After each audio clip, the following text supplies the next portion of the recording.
बहुत सालों पहले एक गांव में चेतन नाम का एक युवक रहता था। वह तीर्थ यात्रा जाकर बहुत सारे पुण्य कमाने की आशा रखता था। पर चेतन के बहुत ही वृद्ध माता पिता थे, जिसकी वजह से उन्हें छोड़कर वह कहीं नहीं जा पाता था। चेतन का हर दिन सेवा करने में ही पूरा समय चला जाता था। उनके माता पिता कुछ भी नहीं कर पाते थे। इस वजह से चेतन एक क्षण भी उन्हें छोड़कर कहीं बाहर नहीं जा पाता था। इस वजह से चेतन थोड़ा निराश रहने लगा। हर रोज उसे तीर्थ यात्रा में जाने की आशा ज्यादा होने लगी, लेकिन अपने बूढ़े माँ बाप को छोड़कर वह नहीं जाना चाहता था। लेकिन चेतन उन्हें बड़ा अड़चन मानने लगा। थोड़े समय में इस वजह से वह हर रोज छोटी छोटी बातों के लिए झगड़ा करने लगा। ऐसे में उसे एक दिन एक अच्छा मौका मिला। उसका एक रिश्तेदार, जिसे उसकी इस आशा के बारे में पता था, वह वहां पर आया। चेतन, तुम्हारी जो तीर्थ यात्रा जाने की आशा है उसके बारे में मुझे पता है, लेकिन तुम्हारे बूढ़े माँ बाप को कौन देखेगा, यह सोचकर तुम नहीं जा रहे हो। यह भी मुझे पता है, तुम्हारे बुजुर्ग माँ बाप की देखभाल मैं करूँगा। तुम उनकी चिंता बिल्कुल मत करो, उनकी देखभाल मैं करूँगा। तुम चलो अपनी तीर्थ यात्रा की तरफ। ऐसे उन्होंने कहा। इससे सुनने पर वह फौरन सामान बांधकर तीर्थ यात्रा की तरफ चल पड़ा।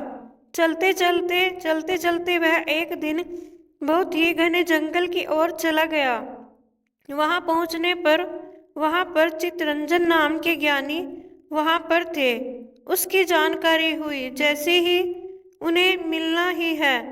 उनसे मिलने से बहुत लोगों की भलाई हुई है, इसलिए वह बहुत ही उत्सुक था। ढूंढते ढूंढते चेतन जैसे तैसे चितरंजन के घर जाकर पहुंचे।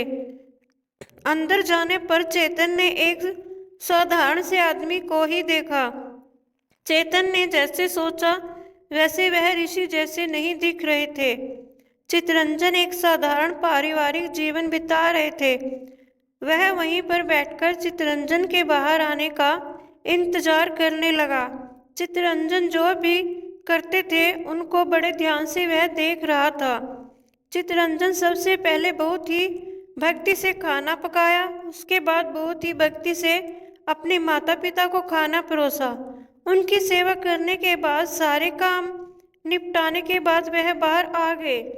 वहां पर अपने लिए प्रतीक्षा करते हुए चेतन के पास आकर बोले, आप यहाँ पर क्यों आए हैं? आपकी मैं क्या सेवा करूं? ऐसे उन्होंने बहुत नम्रता से पूछा। इस पर चेतन ने, महाजन, मैं यात्रा में जाने के लिए निकला हूँ। रास्ते में मैंने आपके बारे में बहुत कुछ सुना, इसलिए मैं आपके दर्शन करने के लिए यहाँ पर आया हूँ। अरे, मैं भी आपकी ही तरह हूँ, लेकिन आप बड़े आस्था से मुझे देखने आए हो, इसमें मुझे खुशी है। महाजन, यहाँ पास में त्रिवेणी संगम है। ऐसे मुझे पता चला है कि आप मुझे वहाँ का रास्ता बताएंगे। भाई, मैं तो आज तक कहीं भी तीर्थ यात्रा पर नहीं गया हूँ। मेरा तो घर ही मेरा मंदिर है। मेरे माँ बाप ही मेरे देव देवता हैं। उनकी सेवा करने के अलावा मुझे और कोई नहीं मालूम। हर दिन मैं अपने वृद्ध माता पिता का ही सेवा करता हूँ। इसका मुझे एक क्षण भी चिंता नहीं। आपके कहे हुए त्रिवेणी संगम कहाँ है मुझे नहीं पता। ऐसे बोलकर वह फिर घर के अंदर चले गए। चितरंजन के ऐसे बातों को सुनकर चेतन को उनके ऊपर का जो अभिप्राय था वह चला गया। उसके बारे में लोग इतना बढ़ाकर क्यों कह रहे थे, उसे समझ में नहीं आ रहा था। एक बार भी त्रिवेणी संगम में जाकर स्नान नहीं किया। ऐसे जन तो कैसे बड़े आदमी हो गए। ऐसे सोचकर वह थोड़ी दूर जाकर वहां पर जाकर ठहर गया। उस वक्त वहां पर तीन स्त्रियां आकर खड़ी हो गई। तीनों देखने में बहुत ही बदसूरत लग रही थी। तीनों चितरंजन के घर के अंदर जाने पर चेतन बहुत खुश हुआ। यह सब देखते हुए ही वह वहीं पर खड़ा रह गया। कुछ देर बाद घर के अंदर से तीन अप्सराएं बाहर आई। चेतन तो बहुत आश्चर्यचकित होकर रह गया। वह बहुत ही उत्सुकता से उन तीनों अप्सराओं से जाकर माता पिता, आप कौन हो? आप यहाँ पर क्या कर रहे हो? ऐसे उसने प्रश्न पूछा। उस पर उस सुंदर लड़की ने, भाइयों, हम तीनों बहनें हैं। हमारा नाम गंगा, यमुना और सरस्वती है। हम तीनों पास में ही नदी के रूप में नगर से होकर बहते हैं। उसी जगह को लोग त्रिवेणी संगम कहते हैं।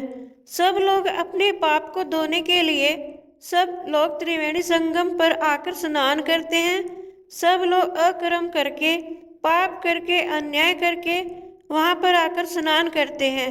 सबका पाप धोकर हम तीनों ही गंदे हो गए हैं। थोड़ी देर पहले तुमने हम तीनों को विकार रूप में अंदर जाते हुए देखा होगा। जैसे ही हमने चितरंजन जी का दर्शन किया, हमारा दूषित रूप धुलकर एकदम साफ हो गया और हम फिर से सौंदर्य हो गए हैं और अब हम बाहर आ गए हैं। यह कहकर वह तीनों अप्सराएं गायब हो गए। उनकी बातें सुनकर चेतन को चितरंजन के बारे में बहुत अच्छी तरह से पता चल गया। जो अपने माँ बाप की सेवा करते हैं वही सच में एक महान परमात्मा होते हैं। इससे तुरंत ही उसके दिमाग में एक ज्ञान उदित हुआ। ऐसे में उसे तीर्थ यात्रा जाने का जो चाहत थी वह बिल्कुल ही खत्म हो गया। उसके बाद अपने वृद्ध माता पिता की सेवा करने का उसने निर्णय लिया।